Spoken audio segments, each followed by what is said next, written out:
കെട്ടിട നിർമ്മാണത്തിനുള്ള സാമഗ്രികൾ തമിഴ്നാട്ടിൽ നിന്ന് കേരളമടക്കമുള്ള സംസ്ഥാനങ്ങളിലേക്ക് കൊണ്ടുവരുന്നതിന് നിയന്ത്രണം ഏർപ്പെടുത്തിയേക്കും. പരിശോധിച്ച് നിയന്ത്രണം ഏർപ്പെടുത്താനുള്ള ചുമതല മൈനിംഗ് ഡയറക്ടർക്ക് കൈമാറി. സംസ്ഥാനത്ത് ദേശീയപാതയുടെ നിർമ്മാണത്തിലടക്കം പ്രതിസന്ധി ഉണ്ടാക്കുന്ന തീരുമാനത്തിലേക്കാണ് തമിഴ്നാടിന്റെ തീരുമാനം പോകുന്നത്.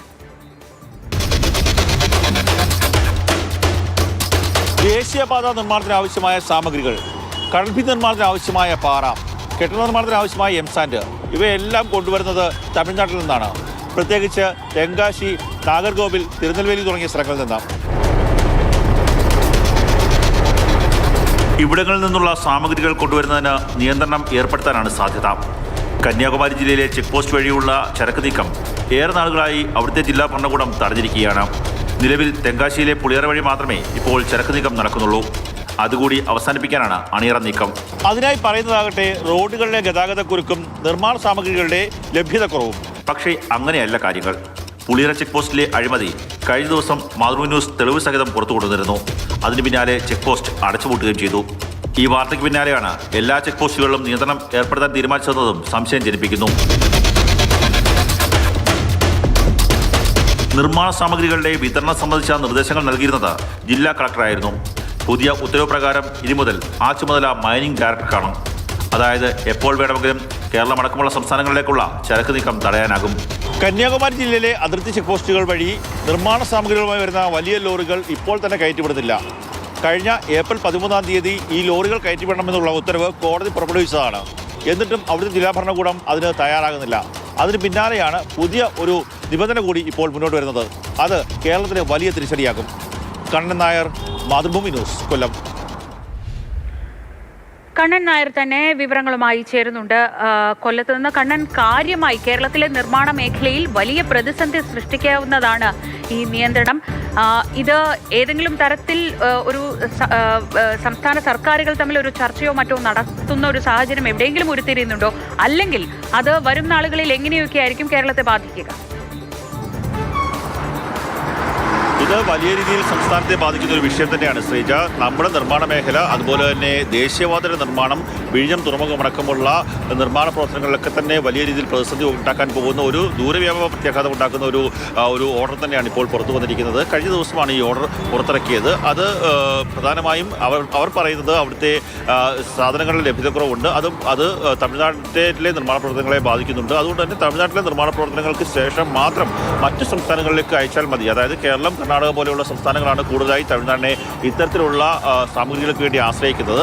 പ്രത്യേകിച്ച് കേരളം, തെക്കൻ കേരളത്തിലേക്ക് വരുമ്പോൾ കന്യാകുമാരി, തെങ്കാശി തുടങ്ങിയ സ്ഥലങ്ങൾ കൂടിയാണ് കൂടുതലായി സാമഗ്രികൾ എത്തുന്നത്. എന്നാൽ കന്യാകുമാരി ജില്ലയിൽ കുറേയേറെ നാളുകളായി അവിടുത്തെ വലിയ ലോറികളിൽ സാമഗ്രികൾ കൊണ്ടുപോകുന്നത് തടഞ്ഞിരിക്കുകയാണ്. വിഴിഞ്ഞത്തെ വികസന പ്രവർത്തനങ്ങളടക്കം അത് പ്രതികൂലമായി ബാധിക്കുകയും ചെയ്യുന്നുണ്ട്. അതിന് എതിരായി കോടതിയുടെ വിധി ഉണ്ടായിട്ടുണ്ട്. ഏപ്രിൽ 13 ഇത്തരത്തിലുള്ള വലിയ വാഹനങ്ങൾ കയറ്റിവിടണം എന്നുള്ള വിധി ഉണ്ടായി. അതിനുശേഷം ഇപ്പോൾ ഈ ജൂലൈ 13 ആയിരിക്കുന്നു, 2 മാസം പിന്നിടുന്നു. എന്നിട്ടും ഇതുവരെ അവിടുത്തെ ജില്ലാ ഭരണകൂടവും അതുപോലെ തന്നെ പോലീസ് സൂപ്രണ്ട് അടക്കമുള്ള ആൾക്കാർ വാഹനങ്ങൾ കടത്തിവിടാൻ തയ്യാറാകുന്നില്ല. അതൊരു കോടതി രക്ഷ കാര്യം കൂടിയാണ്. അതിന്മേൽ ഇപ്പോൾ കോടതി രക്ഷ നടപടികളുമായി മുന്നോട്ട് പോവുക തന്നെ ചെയ്യുന്നുണ്ട്. അതിന് പിന്നാലെയാണ് ഇപ്പോൾ മറ്റുള്ള സ്ഥലങ്ങളിലേക്ക് കൂടി ഈ നിയന്ത്രണം ഏർപ്പെടുത്താനുള്ള തീരുമാനത്തിലേക്ക് പോയിരിക്കുന്നത്.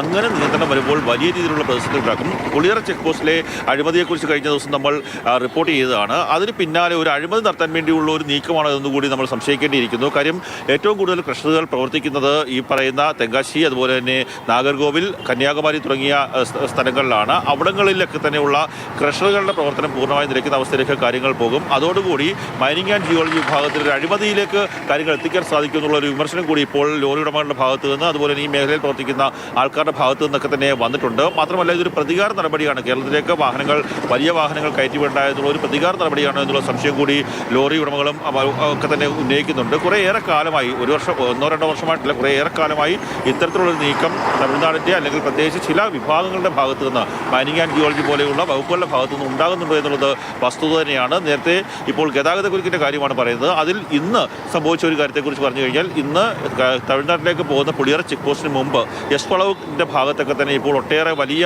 ലോറികൾ നിർത്തിയിട്ടിരിക്കുകയാണ്. 11 മണിക്ക് ശേഷമായിരിക്കും ആ ലോറികൾ തമിഴ്നാട്ടിലേക്ക് കടക്കുക. ആ സമയത്ത് ഈ വാഹനങ്ങൾ ഒരുമിച്ച് പോവുകയും ചെങ്കോട്ട ടൗണിലടക്കമുള്ള സ്ഥലങ്ങളിൽ ഗതാഗതക്കുരുക്കുണ്ടാകാൻ സാധ്യതയുണ്ട്.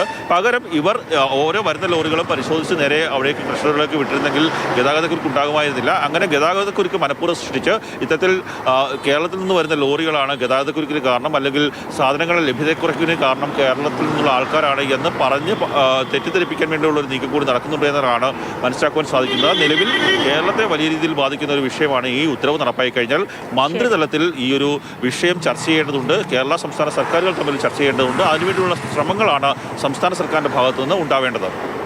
കണ്ണൻ നായരാണ് വിവരങ്ങൾ നൽകിയത്. ഇപ്പോൾ ഈ ഉൽപ്പന്നങ്ങളൊക്കെ വിതരണം ചെയ്യുന്ന ഒരു വ്യക്തി ശ്രീ തോമസ് നമ്മളോടൊപ്പം ടെലിഫോൺ ലൈനിലുണ്ട്. ശ്രീ തോമസ്, ഇപ്പോൾ നിലവിൽ ഇങ്ങനെ മൈനിങ് ഡയറക്ടർക്ക് ഇങ്ങനെ ഒരു ഉത്തരവ് കൈമാറി എന്നാണ് അറിയുന്നത്. ഇത് അനുഭവപ്പെട്ട് തുടങ്ങിയിട്ടുണ്ടോ? ഈ സാധനങ്ങളൊക്കെ വരുന്നത് കുറവ് അനുഭവപ്പെട്ട് തുടങ്ങിയിട്ടുണ്ടോ? ഇങ്ങനെ ഈ ഒരു നിയന്ത്രണം വന്നാൽ അത് നമ്മുടെ നിർമ്മാണ മേഖലയെ എങ്ങനെയൊക്കെയാവും ബാധിക്കുക? ഇപ്പൊ തന്നെ വളരെ നിയന്ത്രണങ്ങൾ ഓൾറെഡി ഉണ്ട്. പകല് 11 തൊട്ട് 3 മണി വരെയും രാത്രി 12 തൊട്ട് 4 വരെയും ഇത് കൊണ്ടുപോകാൻ അനുവാദമുള്ളൂ. അതായത് ഒരു സീവൻ നമ്പറുള്ള വണ്ടിയാണെങ്കിൽ ഒരു ദിവസം ഓഡ് നമ്പറുള്ള വണ്ടിയാണ്. സാറ്റർഡേ സൺഡേ കൊണ്ടുപോകാൻ പാടില്ല. ഇതിന്റെ ഇടയ്ക്ക് ഈ നാറുവലി എന്നുള്ള ഒരു 10 വണ്ടിയും കൂടെ വന്നിട്ടുണ്ട്. അപ്പോൾ ഓട്ടോമാറ്റിക്കായിട്ട് റോഡിൽ ബ്ലോക്ക് വരും. ബ്ലോക്ക് വരുമ്പോൾ അതിനെ ഒഴിവാക്കാൻ അനുമതിയാണ് ഇപ്പം നിയന്ത്രണം കൊണ്ടുവന്നെന്ന് പറയുന്നു. ഡെയിലി ഓരോരോ ഓർഡറുകൾ വരുന്നുണ്ട്. കഴിഞ്ഞ ദിവസം ഒരു വെർബൽ ഓർഡർ വന്നു, ട്രെയിലർ ഓടിക്കാൻ പാടില്ലെന്ന്. ആണ് ഓരോ ദിവസവും ഓർഡറുകൾ വന്നുകൊണ്ടായിരിക്കുന്നത്. എന്താ ചെയ്യേണ്ടതെന്നുള്ളതിൻ്റെ ഒരു ഐഡിയ ഇതാർക്ക് കിട്ടുന്നില്ല. നമ്മൾ സപ്ലൈ ചെയ്തുകൊണ്ടാണ് ഈ ഹൈവേയുടെ ഒക്കെ വർക്ക് കറക്റ്റായിട്ട് നടന്നുകൊണ്ടിരുന്നത്. ഡെയിലി നല്ലപോലെ നമ്മൾ സപ്ലൈ ചെയ്യുന്നുണ്ട്. അതിപ്പോൾ ഒന്നും ചെയ്യാൻ പറ്റാത്തൊരവസ്ഥയാണ്. ഇതിപ്പോ ഈ ഒരു ഉത്തരവ് വരുന്നതിന് മുമ്പ് തന്നെ ഈ നിയന്ത്രണം തുടങ്ങിയെന്നാണോ പറയുന്നത്? അതോ അല്ല, ഈ നിയന്ത്രണങ്ങൾ നേരത്തെ ഉള്ള ഞാൻ പറഞ്ഞത്. ഇതിപ്പോ പുതിയ നിയമം നിർത്താൻ വേണ്ടിയുള്ള ഓർഡറാണ് ഇപ്പൊ വന്നേക്കുന്നത്. ഈ ഉത്തരവ് കൂടി വരുമ്പോഴേ അതപ്പോ കൂടുതൽ കാര്യമായി. ഇപ്പോ സമയക്രമമൊക്കെയാണ്. ഇനി കൊണ്ടുവരുന്ന സാധനങ്ങൾ കൂടി നിയന്ത്രണം വരികയാണെങ്കിൽ അത് കാര്യമായി തന്നെ ബാധിക്കും. ഫുൾ സ്റ്റോപ്പ് ആയിട്ട് വരുന്നത്. അതിനൊന്നും ചെയ്യാൻ പറ്റത്തില്ല. ഇപ്പം ഈ ഗസറ്റായിട്ട് വന്നേക്കുന്നുണ്ട്. അത് കോടതി പേപ്പറിൽ ഇവർക്ക് ഇത് ചെയ്യാൻ പറ്റത്തില്ല. ഇതില് ലിമിറ്റ് ഉണ്ട്. അത് എന്തെങ്കിലും റീസൺ പറഞ്ഞ് നിയന്ത്രിക്കാമെന്നാണ് പറഞ്ഞേക്കുന്നത്. സ്റ്റോപ്പ് ചെയ്യാൻ ഉള്ള ഓർഡറല്ല കൊടുത്തേക്കുന്നത്. ഡയറക്ടർക്ക് ഏത് സമയത്ത് വേണമെങ്കിലും നിയന്ത്രണങ്ങൾ ഏർപ്പെടുത്താവുന്ന രീതിയിലാണ്. ഇപ്പൊ കുറ്റാല സീസൺ പറയുന്നുണ്ട്. കുറ്റാല സീസൺ കഴിഞ്ഞപ്പോൾ തന്നെ ശബരിമല സീസൺ തുടങ്ങുവര്. ശരിയാണ്. വളരെ നന്ദി ശ്രീ തോമസ് പ്രതികരിച്ചതിന്. സംസ്ഥാനത്തെ നിർമ്മാണ മേഖലയെ കാര്യമായി തന്നെ ബാധിക്കുന്ന, പ്രത്യേകിച്ച് ഇതിനു വേണ്ട പ്രധാനപ്പെട്ട നിർമ്മാണ സാമഗ്രികൾ, അടിസ്ഥാന നിർമ്മാണ സാമഗ്രികളൊക്കെ കൊണ്ടുവരുന്നത് തമിഴ്നാട്ടിൽ നിന്നാണ് എന്നിരിക്കെയാണ് ഇങ്ങനെ ഒരു ഉത്തരവ്, കൂടുതൽ നിയന്ത്രണങ്ങളൊക്കെ വരുന്നത്. അത് സാരമായി തന്നെ നിർമ്മാണ മേഖലയെ ബാധിക്കും.